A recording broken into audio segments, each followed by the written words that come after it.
Buenos días, muchas gracias a todos por acudir a este espacio que hemos establecido entre Gira Medios y la Corporación Cultural Babilonia. Mi nombre es Esteban Incapié.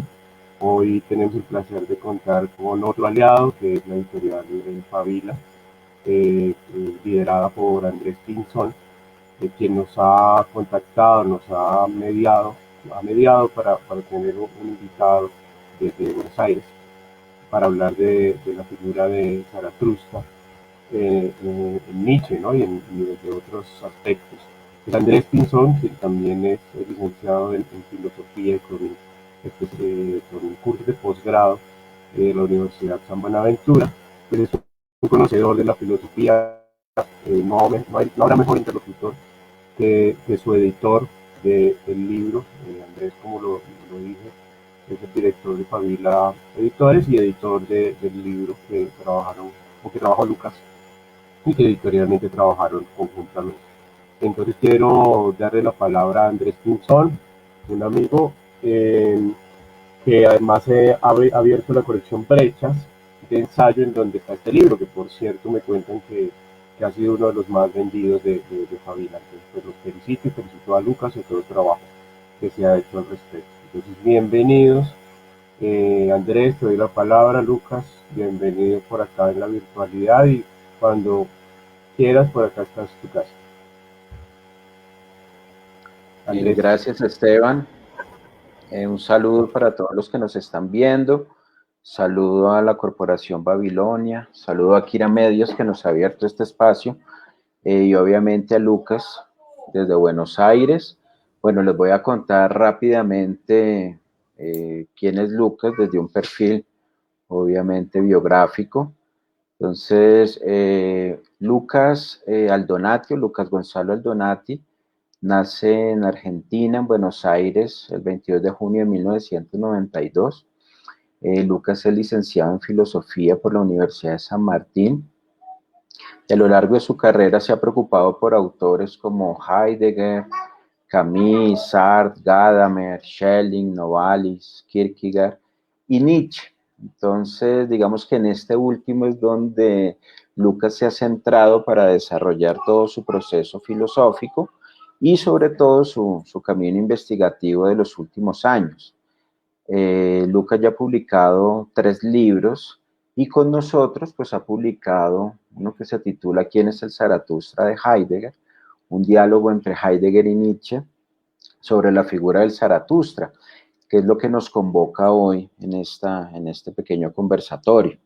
Es ese Zaratustra de Nietzsche. ¿Quién es ese Zaratustra? Entonces la idea con Lucas es que logremos nosotros como develar un poco esa figura que hay veces se hace tan magnánima y como que no se puede decir, ¿no? Como que es difícil de hacer. Entonces, Lucas, ¿cómo estás? Bienvenido. Hola Esteban, hola Andrés, espero que se encuentren muy bien. Muchísimas gracias ante todo por la invitación, por este espacio, así que agradecido también por palabras y esperemos que pasemos un buen momento dialogando sobre estos autores y este tema en particular que realmente nos da mucho que pensar. Claro. Lucas, vamos a iniciar, como se dice coloquialmente, desde el principio, ¿sí? Con esa redundancia. Hablemos un poquito de Nietzsche, hablemos de Nietzsche como personaje, como filósofo. ¿Quién es Nietzsche? ¿Quién es ese Nietzsche? Yo tengo por aquí una frase que anoté de Eugen Fink, que me gustó mucho como para que miráramos un poquito ese papel tan preponderante de Nietzsche. Entonces dice Fink: si Hegel creyó que podía dar una respuesta positiva a la historia de la humanidad occidental, Nietzsche representa, por el contrario, la negación despiadada, resuelta del pasado, la repulsa de todas las tradiciones, la invitación a una radical vuelta atrás. Entonces, ¿quién es Nietzsche, Lucas? Bien, para hablar de Nietzsche hay que tener en cuenta muchísimos aspectos obviamente biográficos y no quedarnos únicamente con sus obras publicadas en vida, sus trabajos post-mortem y cartas, etcétera, ¿no? Si nosotros pensamos en lo que es la obra Nietzsche, antes de hablar de Nietzsche, y para poder acceder a conocer a Nietzsche como persona, tenemos que tener en cuenta que hoy por hoy tenemos editados libros de las obras publicadas en vida, las obras publicadas post-mortem, varios tomos de correspondencia, de cartas que fue intercambiando Nietzsche a lo largo de su vida, y después obviamente tomos que corresponden únicamente a fragmentos, a anotaciones que hacía Nietzsche mientras pensaba su próxima obra, su libro, experiencias de vida que le iban aconteciendo, mientras paseaba, porque era un filósofo casi en sentido griego de estar al aire libre, obviamente, poder respirar ese aire puro y obviamente ahí tomar esos pensamientos para después plasmarlos, pero también un filósofo que nosotros tenemos que tener en cuenta, esas experiencias de vida, sus distintos momentos y circunstancias que fue atravesando, para conocer también sus estados de ánimo, sus estados de salud que tanto lo han caracterizado, para saber también esta discusión, ¿no? Con quién discute en sus obras, con quién discute en su filosofía, porque discute tanto consigo mismo, como también podría estar discutiendo con Hegel, que es este filósofo que aparece en la cita de Eugen Fink que vos recientemente leías. Obviamente, hablar de Nietzsche es hablar de un genio en muchísimos ámbitos distintos. Nietzsche atraviesa el ámbito de la música, el ámbito de la poesía, incluso hasta de la literatura, podríamos denominar también, y por supuesto la filología y la filosofía. Él, hasta incluso podríamos tener en cuenta que al último ámbito que llega, o al último espacio que llega y que tanto se lo reconoce como filósofo, es la filosofía, porque él va ya en un momento joven incluso a tomar cargos y a enseñar sobre filología clásica, sobre estudios de textos clásicos, y obviamente cuando está en la Universidad de Basilea, a él se le exige, como no tenía todavía el título de doctor, él no estaba doctorado, para poder acceder a ese título se le pide, como ha sido tradición a lo largo de muchos años en Alemania, publicar su obra y dar cuenta a partir de esa publicación de el nivel intelectual, obviamente, de dar cuenta de que él podía estar en ese cargo, en esa circunstancia. Obviamente, para llegar ahí, Nietzsche también pasa por una serie de peripecias. Él nació en 1844 en un pueblito en Recken y después fallece en 1900. Pero para situarnos así rápidamente, el padre era un pastor protestante, entonces fallece cuando ya Nietzsche era joven, entonces él ahí va a tener también una relación muy fuerte con todo el tema del cristianismo y la religión, porque obviamente va a ser su parte de crítica en un concepto que quizás más adelante seguramente hablemos, que es tanto que resuena, ¿no?, el hecho de la muerte de Dios o Dios ha muerto, y ese tema del nihilismo que tanto ha atravesado en la literatura del siglo XIX, por ejemplo, la literatura rusa, de donde Nietzsche también la retoma, en textos anteriores, incluso en Hegel, en la fenomenología del espíritu, ese tema del nihilismo, y obviamente el mayor renombre se lo va a dar Nietzsche, pero después condiciona toda esa incluso corriente existencialista de pensamiento de posguerra que obviamente va a llegar hasta nuestros días.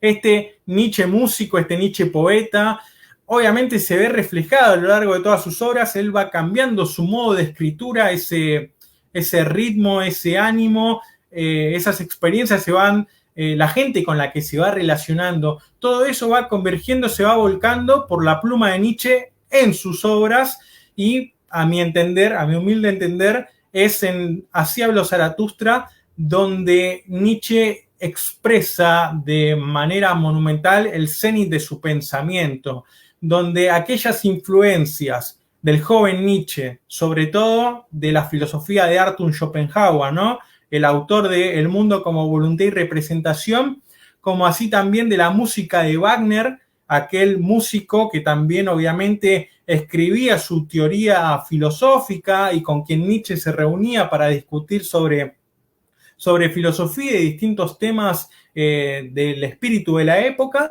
donde Wagner, obviamente, autor de de Tristán y Isolda, del Parsifal, del Anillo del Nibelungo, tema que después obviamente va a causar cierta decepción y ruptura en esa formación. Después Nietzsche se desprende de eso, se emancipa de eso, empieza a crear su obra de Humano demasiado humano, aparece la figura del espíritu libre, ya se aparta un poco de ese concepto de genio romántico, y después de espíritu libre va a decir, bueno, estos conceptos ya no me alcanzan, este modo de concebir el arte y concebir la vida por una vía estética, por una forma artística, ya no me alcanza. Entonces ahí se empieza a gestar ese pensamiento sobre Así habló Zaratustra, que obviamente también va a marcar el camino hacia sus últimas obras, como puede ser La genealogía de la moral o El Anticristo, y obviamente ya sus últimos 10 años de vida,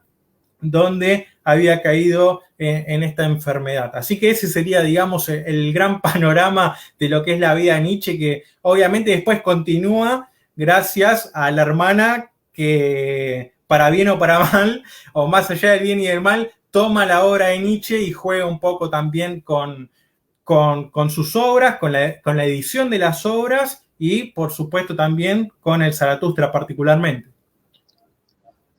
Bueno, Lucas, gracias. Entonces tenemos un Nietzsche que tiene muchas facetas, muchos rostros, diría por ejemplo Bátimo o las dichosas máscaras.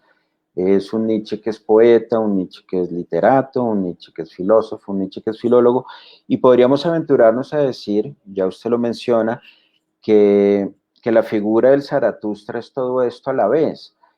Uno sin entender nada de filosofía se puede acercar a este libro, se puede acercar al Zaratustra y lo va a disfrutar, por ejemplo, si le gusta la poesía, porque es un libro en extremo poético.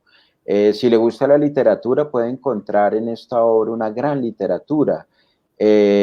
Incluso si se acerca desde la filología también. Y cuando llega a la filosofía, pues se encuentra los conceptos más importantes de Nietzsche. Pero entonces vamos paso a paso. ¿Quién es este Zaratustra? ¿Cuál es esta figura, no? Nietzsche escoge el Zaratustra como el personaje con el cual va a narrar su obra cumbre, que es Así habló Zaratustra, porque es curioso que Nietzsche antes no hubiese mencionado esta figura en los libros anteriores, ¿sí?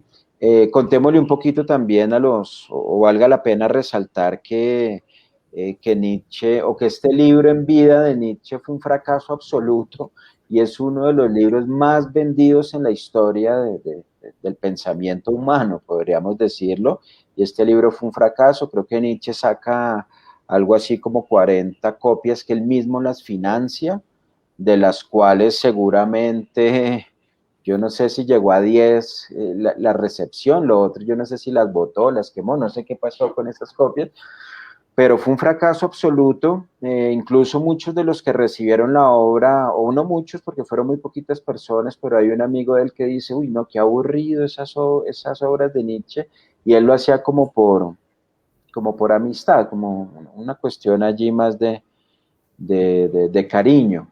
Entonces hay un fracaso total en la obra de Nietzsche, en este Zaratustra principalmente, donde él había puesto muchas esperanzas. Entonces pensemos, ¿quién es el Zaratustra o qué es como figura? ¿Por qué Nietzsche lo escoge como la figura para su obra cumbre? Y pues pensemos en todo esto, en este Nietzsche polifacético que está allí. Bien, gracias Andrés, muy interesante el panorama, cómo lo vas planteando, porque obviamente convergen muchísimos elementos que primero habría que pensar, ¿no? Ese subtítulo de Así habló Zaratustra. Zaratustra es alguien que habla, hay que ver qué es lo que dice, cómo lo dice y para quién lo dice, ¿no? Y bueno, también dentro de todas esas preguntas, como cada uno de los elementos va a tener su propia respuesta. Ahora quiero volver un poquito a esto. Y obviamente el subtítulo de la obra dice, es un libro para todos y para nadie, o un libro para todos y para ninguno. ¿Para todos quiénes? Y me parece que ahí en gran medida juega Nietzsche con el tema de el lenguaje. Nietzsche hay que pensar que es uno de los grandes escritores que ha tenido la humanidad, y me parece que no exagero en este sentido, es decir, puede estar a la altura de incluso de Goethe, de Shakespeare, de Dostoyevsky, de Borges, etc. De Cervantes. Creo que dentro de lo que es la categoría de filosofía, Nietzsche logra tomar distintos matices, distintas luces, distintos juegos rítmicos dentro de Así habló Zaratustra, que obviamente en las traducciones nosotros perdemos muchísimo del contenido, pero si tenemos la posibilidad de que alguien en un muy buen alemán lo lea en voz alta, vamos a entender mejor quizás esa rítmica, que a veces también aquellos filólogos que estudian los textos clásicos, cuando leen en griego, se encuentra con esa armonía, con ese contenido que obviamente va resonando para esos oídos, ¿no? Porque pensemos que también, yendo un poco más atrás, el tema de no tener acceso a la lectura, había lecturas entonces en voz alta y obviamente ese sonido es lo que permite esas repercusiones en la vida, ¿no? En nuestro cuerpo, que funciona totalmente distinto a una lectura cerrada. Ahora bien, vos también resaltabas el hecho de decir, se lo guardaba como un as bajo la manga al Zaratustra, es decir, no aparecía antes. Ahora es muy curioso porque vos también mencionaste el tema de la máscara. Obviamente también Gianni Bátimo tiene ese texto, ¿no? Sobre el sujeto y la máscara, y justamente resaltando ese concepto tan importante en Nietzsche que aparece desde su primera obra publicada, El nacimiento de la tragedia, hasta las últimas obras. Es un concepto que el tema de la máscara lo podemos ir encontrando, que va atravesando las preocupaciones de Nietzsche a lo largo de toda su obra. Zaratustra es una máscara. ¿Y qué representa? Y me parece que en eso, no recuerdo, mil disculpas, el nombre del autor de la tapa del libro, pero me parece que obviamente este dios Dionisos, Zaratustra, juega con esa máscara del dios, porque sigue pensando en, obviamente, la tragedia Javier Alarcón. Sí, muchísimas gracias por el diseño de la tapa. Aprovecho también el momento. Entonces, obviamente, esas máscaras del dios que se representaban en el teatro griego, también es Zaratustra, la figura de Zaratustra viene a jugar una representación que por medio de esa representación nos permite un acceso a una verdad. Por eso también es un libro para todos y para nadie. Es como si Nietzsche estuviera pensando en que su obra es una representación a la cual es un ir al teatro, el lector entra en una obra de teatro, en un recorrido, en un camino, en un tránsito, en este ocaso de Zaratustra, el comienzo del ocaso de Zaratustra, que es un camino de buscarse a sí mismo. Entramos en este juego, en esta representación, y bueno, hay que ver realmente en este ritual, en este camino de iniciación, quienes logran ir accediendo a esas verdades ocultas dentro de la obra. Ahora también es curioso por qué elige a Zaratustra. Pensemos que él retoma esta idea de Zoroastro, del profeta persa, y todo lo que tiene que ver también con el zoroastrismo, con la religión, y me parece, por lo que fui investigando durante este tiempo, es que lo que le había permitido esta religión, esta corriente religiosa, es que obviamente aparece la dualidad y la problemática moral entre lo bueno y lo malo. Entonces, digamos, incursión moral dentro de una comunidad a partir del ámbito religioso, me parece que de alguna manera es lo que atrapa a Nietzsche y quiere utilizar a ese mismo personaje histórico, pero ahora en forma de personaje ficticio, hacerlo superar esa dualidad que en algún momento hubo abierto. Entonces, ahí también juega estos elementos y decir, bueno, ¿cuánto realmente del Zoroastro, del Zaratustra histórico podemos conocer en la obra? Yo diría que poco y nada. A Nietzsche tampoco le interesa demasiado, porque está lleno de elementos, símbolos y figuras, su obra, que obviamente están significando una gran crítica a su época. Antes, ¿sí?, en obras anteriores, Nietzsche venía criticando su presente a partir del pasado. Después critica su presente por medio del presente mismo.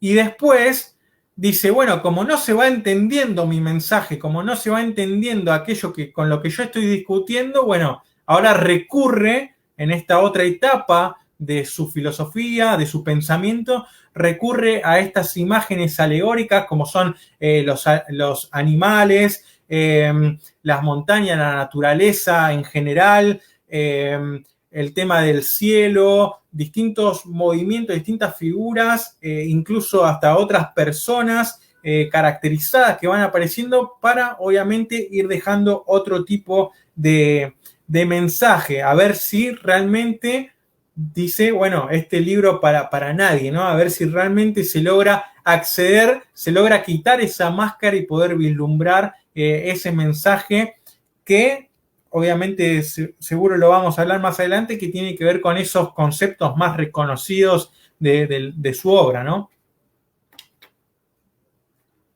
Bueno, entonces tenemos que Zaratustra podríamos decir que es un gran símbolo, con muchos símbolos a su vez.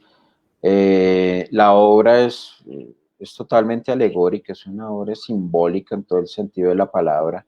Yo creo que esa es la mayor riqueza de la obra, pero también es la mayor dificultad, porque es difícil hay veces entrar con esa cantidad de símbolos y alegorías que tiene todo el tiempo la obra. Entonces hay veces no es fácil, ¿no?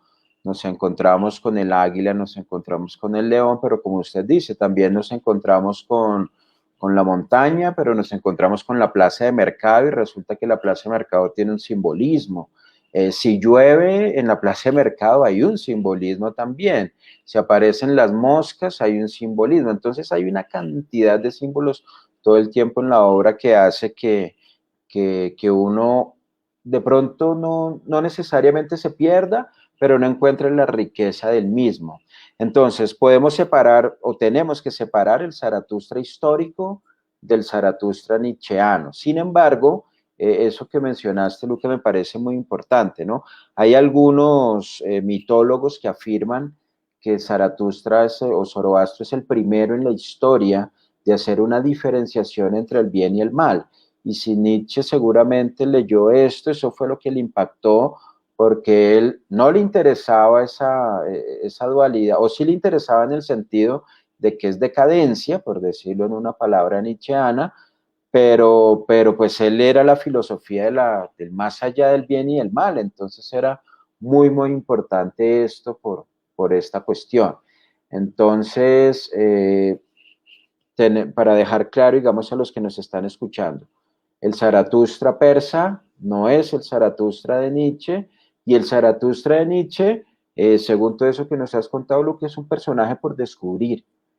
O sea que tenemos más bien que invitar a los lectores, a los que nos están escuchando, a que vayan a la obra, que vayan a leerlo, porque es un personaje por descubrir, aunque podemos decir infinidad de cosas, como ya lo han dicho, libros, etcétera, y tú mismo pues lo trabajas en el libro que editamos en Fabila, desde muchas aristas, ¿no? Entonces ahorita pensemos un poquito en un tercer momento, ¿sí? Ya más o menos podemos decir quién es, o bueno, no quién es el Zaratustra, pero sí acercarnos un poco. Hay una contradicción, Lucas, que se muestra cuando un lector quiere ubicar la obra del Zaratustra en el pensamiento nietzscheano, ¿sí? Y es una contradicción que tú ya le has nombrado, ¿no? Es un libro para todos y para nadie, ahí ya hay una gran contradicción.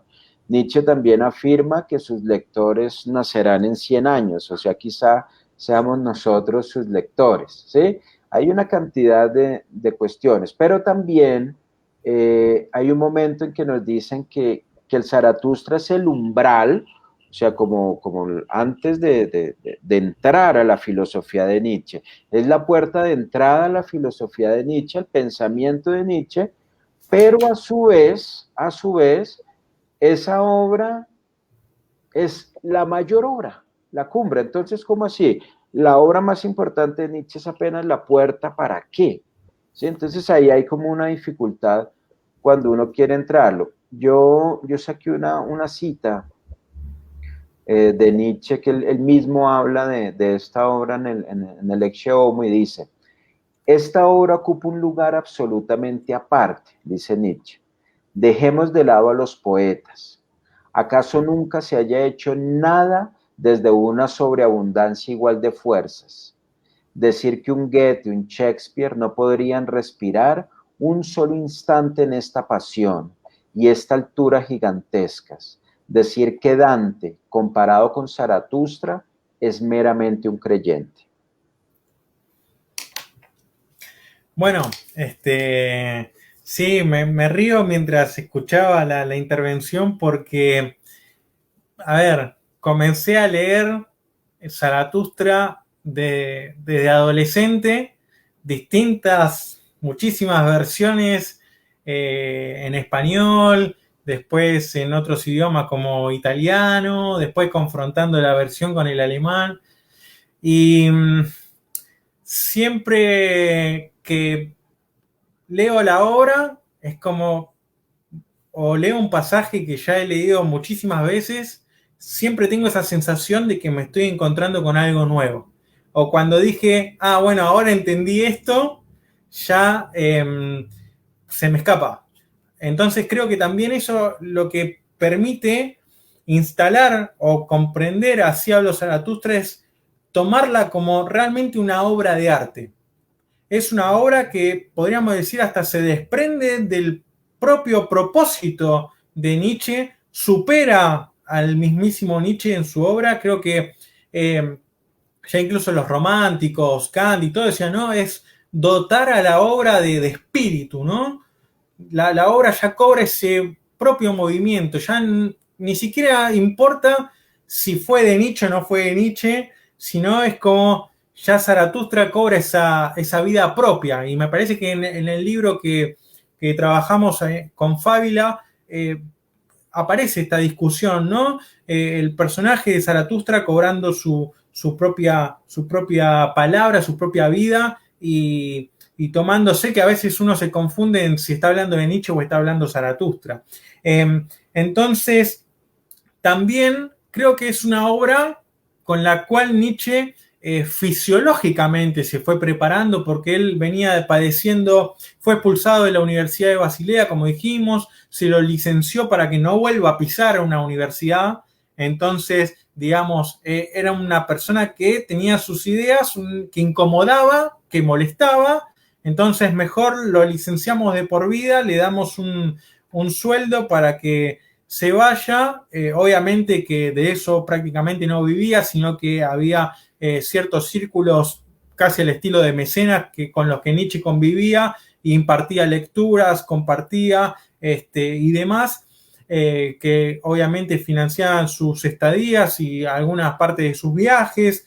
Entonces, sobre todo en esa época donde está por Italia, por el sur de Italia, de Sorrento y demás, y también después por Suiza o Niza, en todo ese recorrido, en todo ese conocimiento de la naturaleza, en todo ese acercamiento a otro estilo de música, otro carisma, otro carácter más mediterráneo, diría el propio Nietzsche, es lo que le va dando esa cierta jovialidad y un cierto triunfo sobre su enfermedad que tanto lo atormentaba y que lo hacía estar días, semanas enteras encerrado en su cuarto oscura sin poder leer. Entonces también había que allegados de él le leían las obras en voz alta.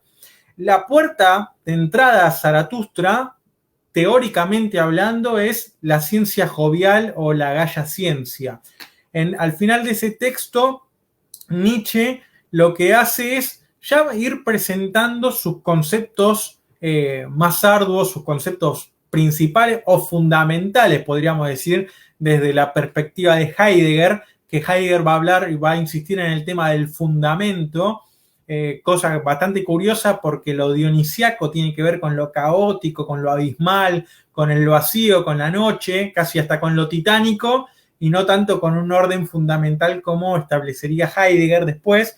pero ya en La ciencia jovial, en un texto de 1882, nos presenta a Zaratustra, nos presenta el principio de Zaratustra, ¿no? Este descenso, este comienzo del descenso, este saludo al sol, esto de los animales. Obviamente también nos presenta el tema del eterno retorno y por supuesto ese famoso pasaje de el loco, ¿no? Que camina por el mercado, aludiendo a Diógenes, donde obviamente busca a Dios en pleno mercado y aparece esta famosa frase ya mencionada de Dios ha muerto. Entonces, teóricamente hablando, esa ciencia jovial sería entonces el camino teórico de entrada, el anuncio o el preanuncio del Zaratustra. Zaratustra, Así habló Zaratustra, es una obra que se escribe en distintos momentos, distintos años, es prácticamente 1883 al 85. Incluso en las cartas Nietzsche va describiendo cómo ciertos pensamientos lo abrazan, ciertos pensamientos lo atacan y él inmediatamente saca su libreta y empieza a anotar, ¿no? Entonces hay primeras partes donde se escriben prácticamente 10 días y uno queda maravillado de decir semejante obra de arte que trasciende su época y obviamente va a seguir, creo yo, trascendiendo nuestro presente y seguir, tiene mucho por decir, ¿no? Es algo inagotable desde el punto de vista psicológico, sociológico, filosófico, filológico, etc. Entonces, decir, bueno, en 10 días haber escrito determinados pasajes, aunque haya sido en distintas partes la escritura, realmente llama muchísimo la atención, eso también hay que tenerlo en cuenta. Y después es esto, ¿no? Me parece que mucha gente hoy día, al decir que es una de las obras de filosofía o incluso libros en general más vendidas, así habló Zaratustra, creo que me parece que mucha gente que tiene curiosidad o quiere realmente adentrarse al mundo de la filosofía, comienza por Nietzsche. Me parece que es un filósofo que llama mucho la atención, que es muy provocativo, muy provocador, y dentro de lo que es el mundo Nietzsche, comienzan por ese texto que se llama Así habló Zaratustra. Y bueno, obviamente, me parece que sería muy soberbio intentar decir qué es lo que entendemos o que realmente alguien entiende algo de esa obra porque es un enigma, ¿no? Que es muy poético en ese sentido también, lo indescifrable que diría el poeta Hölderlin, me parece que está plasmado ahí en la obra de Nietzsche y obviamente ha permitido después Heidegger, recuperando la obra de Nietzsche, a traerlo de vuelta a la escena del mundo de la filosofía y empezar a estudiar y a leer a Nietzsche como un filósofo. Eso vino mucho después. Nietzsche obviamente no llegó a verlo, simplemente un pequeño esbozo de una persona de Dinamarca que comenzó a intercambiar cartas con Nietzsche, pero casi ya al final de sus años de vida, así que digamos que Nietzsche presentía muchísimo de lo que acontece hoy día con respecto a su obra, pero no llegó a verlo, digamos. Sí, sí, es totalmente cierto. Aquí me generan, bueno, hay varias dudas que me generan. Una, pues, que entonces en el Zaratustra vamos a encontrar digamos, la gran filosofía de Nietzsche, por decirlo así, aunque si queremos irnos atrás, pues vamos a encontrar muchas señales, rastros, etcétera, pero es quizá el Zaratustra donde están los planteamientos del pensamiento de Nietzsche, pero usted ha dicho una palabra que es muy interesante. Él no los plantea como lo ha hecho la filosofía tradicionalmente. O sea, no los plantea con un desarrollo dialéctico claro en el cual usted puede decir esto, y al final esto, ¿no? No sé, tesis, antítesis, cosas de estas, aunque hay de todo esto también allí. Sino Nietzsche es, en el sentido, por ejemplo, que habla Giorgio Colli, es un sabio en el sentido, un sabio arcaico, en el sentido en que plantea enigmas. Y yo creo que esa es la mayor riqueza de Nietzsche, y por eso es un Nietzsche que es difícil de que se acabe, porque los enigmas, lo maravilloso, los enigmas no es resolverlos, sino adentrarse en el enigma, adentrarse. Es como entrar en el gran laberinto, ¿no? El laberinto de Creta, es como entrar allí. Entonces, todos estos enigmas que él plantea allí, pues son, digamos, la mayor grandeza de este pensador y este filósofo que trascendió la misma filosofía. Hablemos un poquito, antes de irnos al cuarto punto, Lucas, hablemos un poquito de estos postulados. Usted mencionó uno, el eterno retorno, y pues el Zaratustra también desarrolla muy bien el superhombre o el ultrahombre, como lo llama Bati. Entonces, de una forma muy, muy sencilla, ¿qué es eso del eterno retorno? ¿Qué es eso del ultrahombre? Para pasar al cuarto punto. Bien, en Nietzsche podríamos denominar que hay conceptos que son eje o que son centrales, fundamentales, diría Heidegger, que obviamente atraviesan con esas sentencias, con esos, a medida de esos conceptos, encierran como la idea principal o más fuerte del pensamiento de Nietzsche. Ya hemos mencionado algunos, vamos a retomarlos para ir hilando un poquito más fino sobre cada uno de estos temas. Aparece el tema de la muerte de Dios relacionada con el nihilismo, y obviamente decimos, cuando escuchamos la palabra nihilismo, nos hace mucho ruido, decimos, ¿qué es esto, no? Y buscamos y nos aparece una relación con nihil, del latín, que tiene que ver con la nada, y esto Nietzsche le va a preocupar desde la perspectiva moral. Tanto Dios ha muerto como el tema del nihilismo. Este nihilismo va a decir en varias de sus fragmentos, de sus postulados, va a decir, estamos frente al más pavoroso, al más inhóspito de todos los huéspedes. Dice, este nihilismo lo tenemos ante la puerta, está delante de nosotros, ya nos está abrazando este nihilismo. Este nihilismo se lo puede interpretar como una falta de sentido, una ausencia, una carencia de horizonte, y como que nos abraza un vacío, una desazón, que obviamente después Heidegger también lo va a relacionar con el tema de la angustia, ¿no? Así que, y justamente esta falta de eje, esta falta de horizonte, de sentido, esta nada que nos abraza, este vacío, esta angustia existencial en algún punto, también está vinculada desde una perspectiva teológica que tiene que ver con la muerte de Dios. La muerte de Dios es un efecto, no es la causa, es un efecto donde obviamente se refleja ese problema de lo moral, donde el bien y el mal, los valores establecidos, los valores sociales, donde a partir de los cuales nosotros nos movemos en nuestra vida cotidiana, realmente ya no reflejan nuestro sentir, y además de no reflejar nuestro sentir, algo que le va a preocupar muchísimo a Nietzsche es que van a afectar nuestra vitalidad, nuestra fuerza, nuestra vida, nuestro amor por la vida.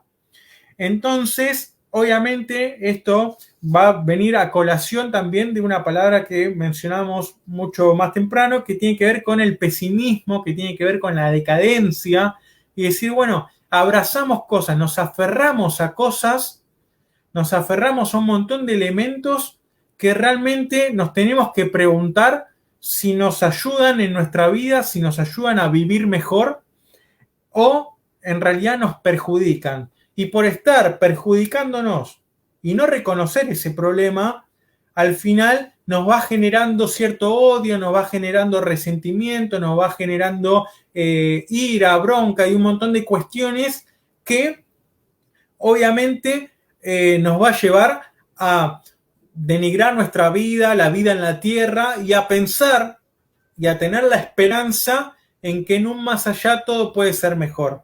Y entonces esta discusión con el nihilismo, esta discusión con la muerte de Dios, tiene que ver con empezar a repensar nuestra situación en nuestra vida aquí y ahora y decir, bueno, el alma no la vemos, no sabemos si está o no, pero el cuerpo sí. Entonces decir, bueno, va a decir Nietzsche, dejemos el alma en paz, hoy el cuerpo está de fiesta, ¿no?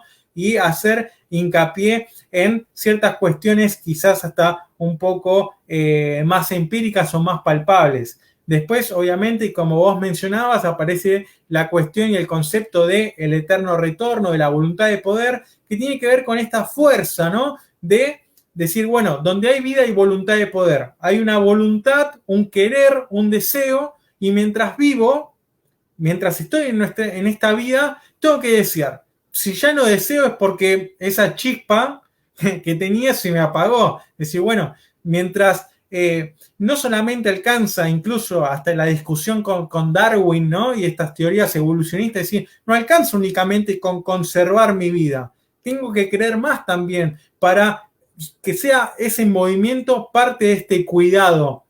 Después, obviamente, van a venir un montón de teorías sobre el cuidado de sí, la relación con el otro, etcétera, ¿no? Pero parte de esta problemática de Nietzsche, decir, bueno, el deseo, el querer, la voluntad, incluso hasta del psicoanálisis van a hablar de pulsión de vida, pulsión de muerte, y obviamente ese deseo, esa fuerza, tiene que ser una fuerza que incremente mi amor y mi vínculo con lo humano, con la naturaleza, con la tierra, y obviamente criticando Nietzsche esa postura del cristianismo de pensar en un más allá, de pensar en trasmundos, de crear un Dios que no tiene nada que ver con lo humano y que obviamente es un Dios que castiga, que tiene el tema del pecado, que instala valores que no nos sirven.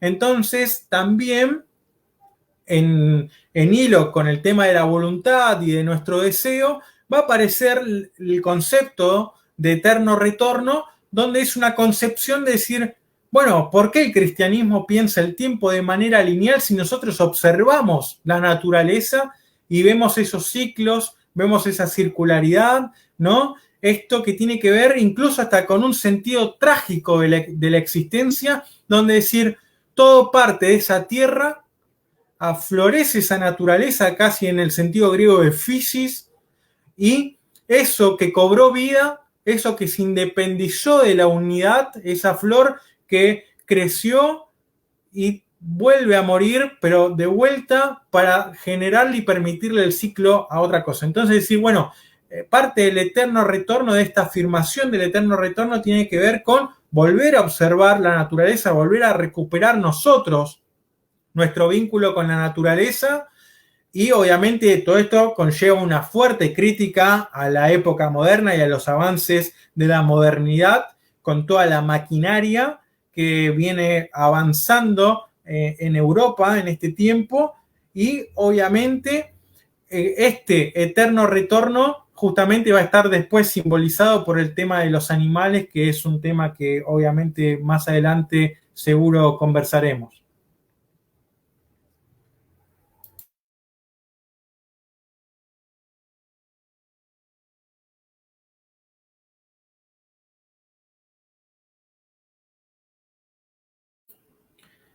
Le falta el micrófono que está en mute.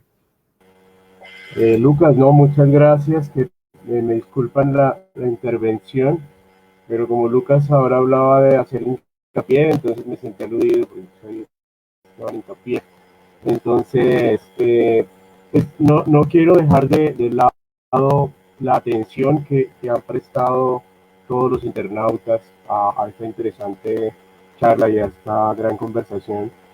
Y bueno, pues además de saludar a Fausto Marcelo Ávila, que por cierto recomienda también un trabajo sobre el tema del maestro Stanisław Zuleta, y también a Patricia Solier, a Carla Rivero, a Diana María, a Adolfo Villafuerte, que tiene una pregunta que quiero transmitirles, pero también mencionar a algunos otros amigos que se han sumado, Javier Rey, Antonio Enrique Pinzón, Juan José Cañón, Aida B, Adriana Pinzón, Gloria Esperanza Mora y bueno, pues bastantes amigos que están muy atentos.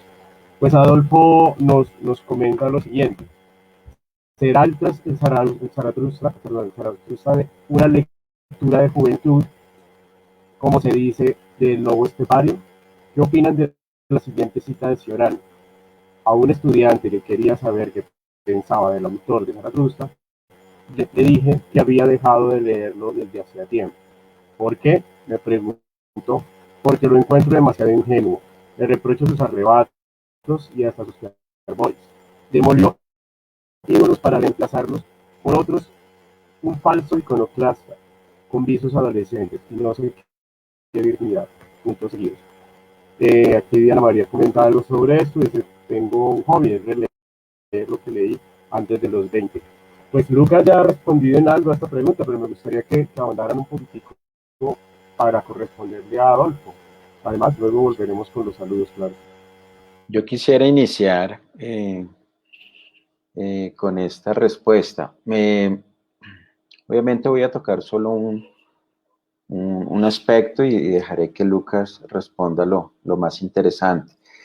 De las obras de Hesse, yo creo que Lobo Estepario es una de las mejores obras, quizá por esto mismo que se le acusa, y es esta cuestión de la vitalidad, de la fuerza que tiene la obra, el arrebato. A mí no me parece que lo arrebatado necesariamente tenga que verse desde el punto de vista negativo. Sin embargo, ya cuando uno piensa en Nietzsche, pues esta es una de las obras de madurez, ya no es el Nietzsche joven de las primeras obras, de las consideraciones intempestivas, ni siquiera es el Nietzsche ya más elaborado de humano, demasiado humano, sino ya tenemos un Nietzsche que ha pasado por el filo de la galla ciencia y se toma ahora sí en serio esa última etapa de su filosofía, desde la galla ciencia o la ciencia jovial con el Zaratustra. Entonces,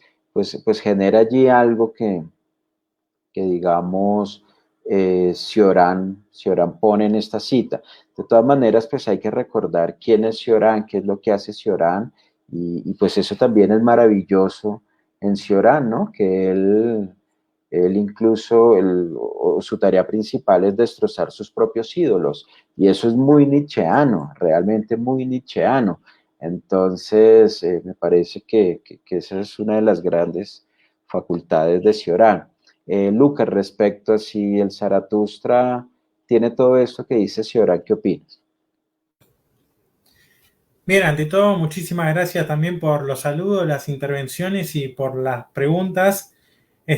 Muy interesante lo que trae Adolfo para compartirnos. En principio, bueno, me parece que es una lectura para juvenil, si se quiere, hacia los Zaratustra, en esto que yo insistía, ¿no? Aquel adolescente que en algún punto quiere adentrarse en el mundo de la filosofía, muy probablemente pueda comenzar por Hacia los Zaratustra de Nietzsche, y que quizás es una obra que obviamente lo retome en algún otro momento, en otra circunstancia, y pueda acercarse desde otra perspectiva y convivir. También pensando en juventud, algo que me resonaba cuando estaba leyendo la pregunta y la intervención, decir, bueno, tiene algo de juvenil y de juventud el espíritu de la obra de Zaratustra, en esto de querer corromper límites, romper con ciertas barreras establecidas y, y también buscar ese aire juvenil, rejuvenecido, casi, digamos, esa ligereza y esa soltura que puede tener alguien juvenil. Me parece que en ese sentido, por lo menos, era que me estaba llamando la atención la pregunta, y desde el otro punto de vista, bueno, hay que ver, obviamente, desconozco todo el contexto de la frase de Cioran, pero muy provocativa también, y obviamente juega con el tema también nietzscheano del tema de los ídolos, ¿no? Diciendo, bueno, Nietzsche estableció ídolos, y es algo que se le ha criticado mucho, ¿no? en este sentido decir, bueno, Dios ha muerto y esta crítica al cristianismo, y decir, bueno, pero muere Dios y ahí ¿qué ponemos? ¿Cómo lo reemplazamos? ¿No? Es esta gran pregunta, es decir, algo tiene que ocupar el lugar de Dios, de ese Padre, de esa ley, de eso que cumple la función de eje, de orden de nuestra vida. ¿Hay que ocupar ese mismo lugar, reemplazarlo nuevamente o hay que crear un espacio otro para que nos permita, digamos, poder vivir y aumentar, incrementar esta voluntad de poder, esta vitalidad? Porque decir, bueno, podríamos vivir realmente en el caos, en un lugar donde no haya un orden común, sería imposible. Incluso hay lecturas y perspectivas, interpretaciones de la obra de Nietzsche que están relacionadas con el anarquismo, con la revolución y con demás posturas políticas que no tienen, digamos, ningún eje en ese sentido. Y en Nietzsche mismo, en distintos pasajes de sus obras, digamos, ataca o reniega de esas posturas políticas, de esas corrientes políticas, porque dice, bueno, en un lugar donde ni siquiera hay un eje, donde ni siquiera hay un orden, tampoco es posible la vida.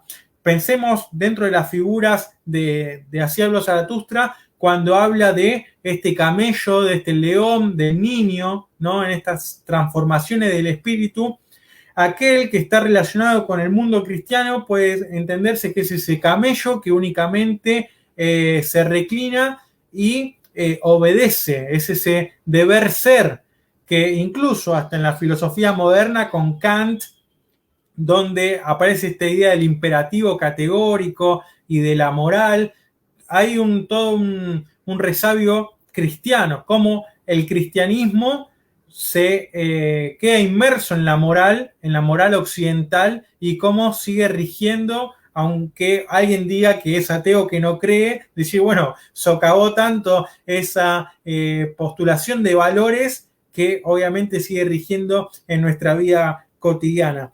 Entonces, después también aparece esa figura del león que dice yo quiero y que deja de obedecer, pero también es una libertad que no tiene ningún tipo de límites, y una libertad sin límites hay que preguntarse realmente si es libertad, porque es autodestructiva, no sabe imponerse límites. Entonces, eso tampoco sirve, va a decir Nietzsche, en relación también y criticando esas posturas políticas.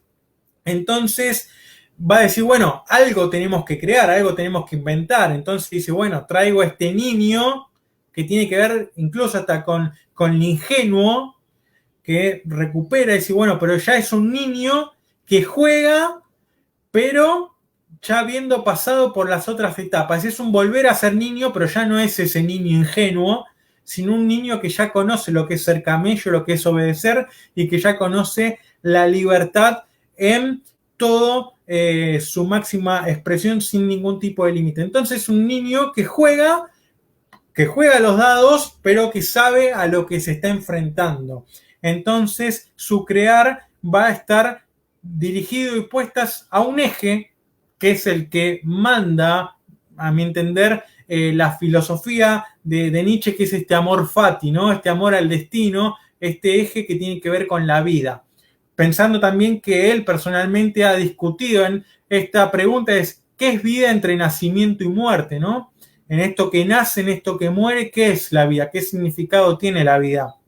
Entonces, este niño artista está dentro de ese eje. Y obviamente ese niño lo que tiene que evitar es caer en el tema de la idolatría, en erigir ídolos de bronce, ¿no? En esas estatuas. Justamente tiene el texto posterior a Así habló Zaratustra, es el crepúsculo de los ídolos, justamente haciendo alusión también al ocaso de los dioses de Wagner, la última parte de la tetralogía del Anillo del Nibelungo, donde esta caída del Valhall, ¿no? Que se incendia la hoguera y se terminan esos dioses antiguos que intenta representar obviamente Wagner, y justamente juega con ese título Nietzsche haciendo alusión a me desprendí del pensamiento romántico de Wagner, también quemo esos ídolos y ¿qué hago ahora, no? Obviamente, puede que, como pregunta también Adolfo y como trae a colación la cita de Cioran,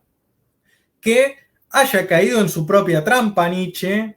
No voy a ser el abogado del diablo tampoco, pero en el sentido de decir, bueno, puede ser que incluso en esta haya caído en una propia trampa de haber terminado erigiendo algún tipo de ídolo de otra índole, pero porque es algo que, por ejemplo, se lo acusa mucho de la metafísica del ultrahombre a Nietzsche, ¿no? ¿Qué es esto del nuevo hombre? Y justamente viene con toda esta discusión que hablábamos antes del tema del nihilismo y de la muerte de Dios. Así que obviamente es para seguir pensándolo, para seguir leyéndolo, y el tema incluso hasta de las contradicciones no deja de ser un juego de la obra de Nietzsche. Es decir, donde acá te afirmo algo, en esta otra obra te afirmo lo contrario.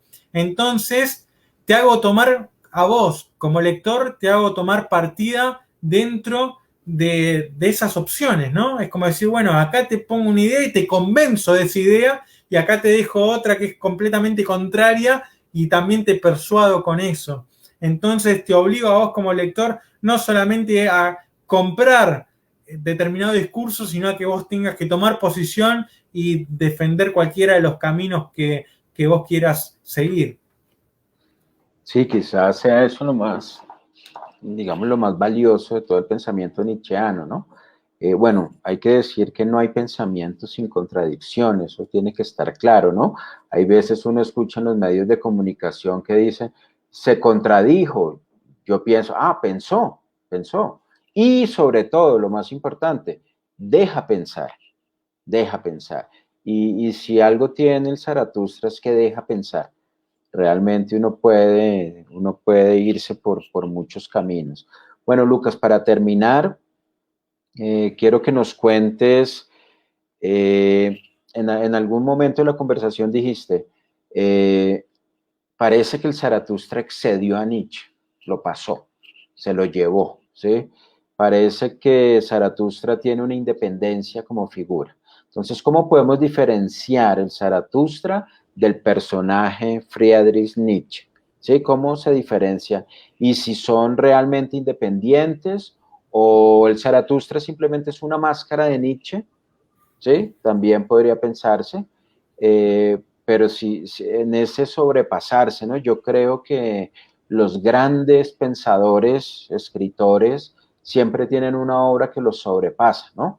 Siempre tienen una gran obra que los sobrepasa, ¿no? El Quijote es eso. Adiós Cervantes, se fue, se va a esa obra. Entonces podríamos decir lo mismo con Zaratustra, ¿dónde está la independencia? Y finalizamos con un comentario, pues que nos cuentes algo de tu libro, y con eso nos despedimos. Bien, muchas gracias Andrés. Esta es una pregunta que obviamente me continúo haciendo, reformulando, pensando. Hasta incluso hace poco estaba leyendo Dostoyevsky, que tiene una novela El Doble, y justamente hace mención a esta idea de los personajes que coinciden con un contrario completamente, pero es todo un juego psicológico que obviamente interpone al lector y al escritor que está haciendo esa obra. A mí me interesa mucho todo el tema de la estética en Nietzsche, sobre todo el problema del genio en este último tiempo, y obviamente tiene que ver con una problemática de la genialidad, es decir, bueno, este don, esta fuerza que toma y absorbe al artista, en algún momento hace que obviamente se exceda en aquello que está plasmando, sea una escultura, una pintura, un libro que está escribiendo, que incluso el propio Nietzsche lea su obra y no se reconozca en ella, en el sentido de, esto lo escribí yo realmente, salió de mis ideas, de mi pensamiento, o alguien está escribiendo por mí en todo esto. Entonces, me parece que por momentos hay grandísimos pasajes en los que hacia los Zaratustra se le escapa, por decirlo de alguna manera, supera al propio Nietzsche y obviamente cuando se debate, cuando se discute sobre esta obra, dice, bueno, pero ¿lo dijo Nietzsche o Zaratustra?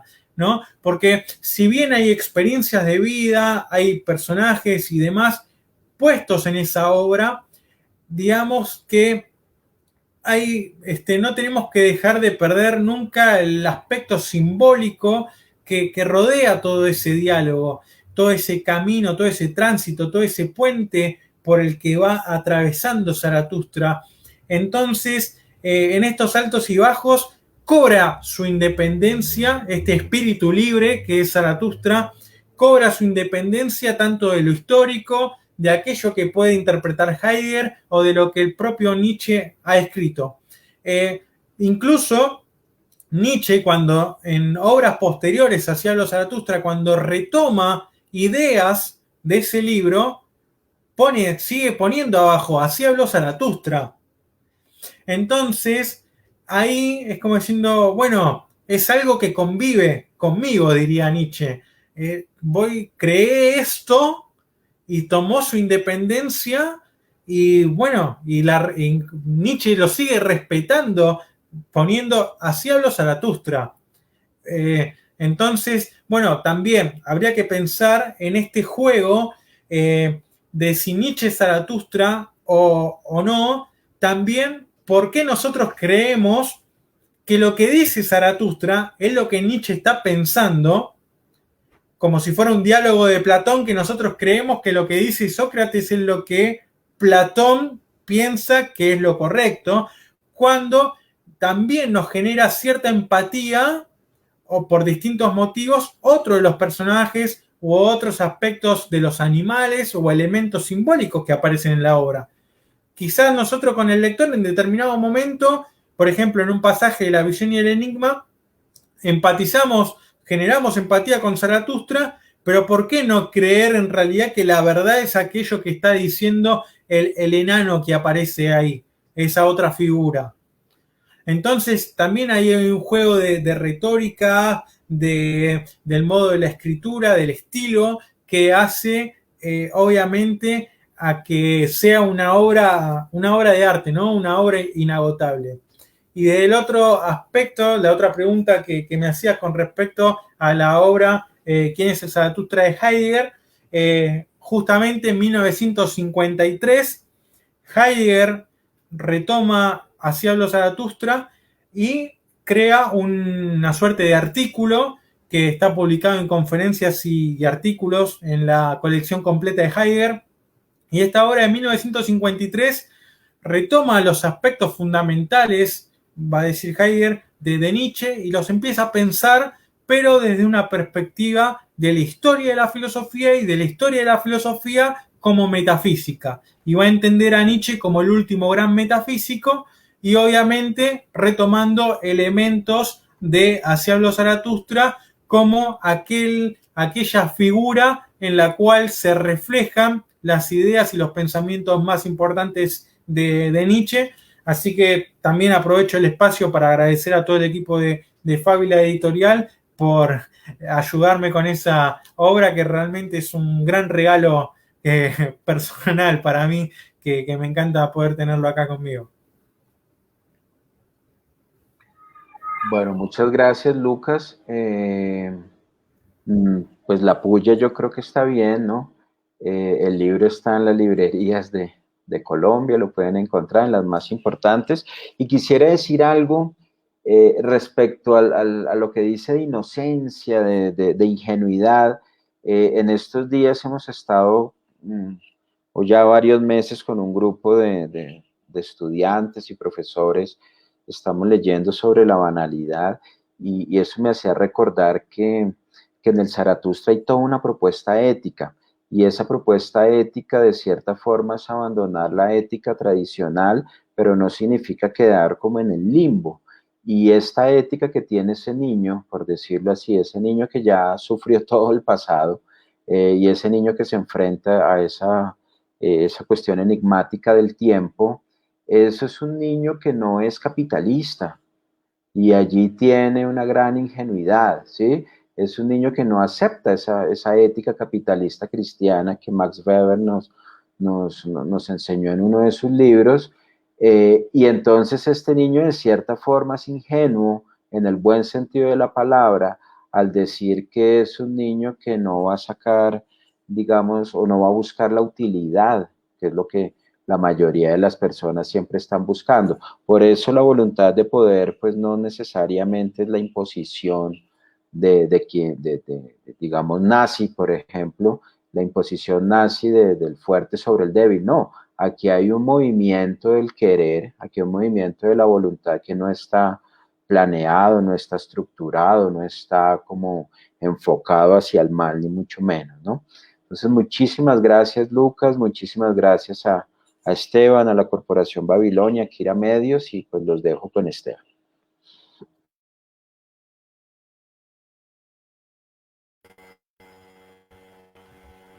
De nuevo, muchas gracias a ustedes, a Andrés, a Lucas, a toda la audiencia. Bueno, pues me imagino que quedarán temas para una próxima invitación, Lucas. Por acá esperamos poder conversar contigo nuevamente. Y bueno, pues que sea hasta la próxima. Muchas gracias.